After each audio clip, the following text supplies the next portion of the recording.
Lagay natin sa hair ko.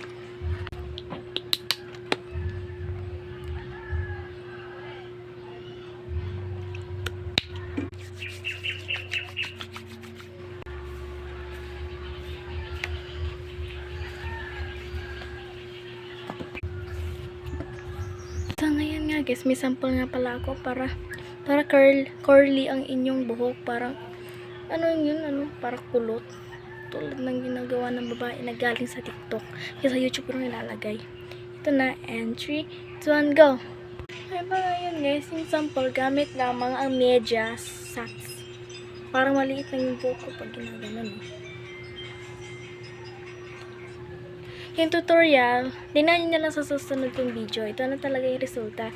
Maya, ito, part 2 na lang ipapakita yung resulta nito ng buhok ko. At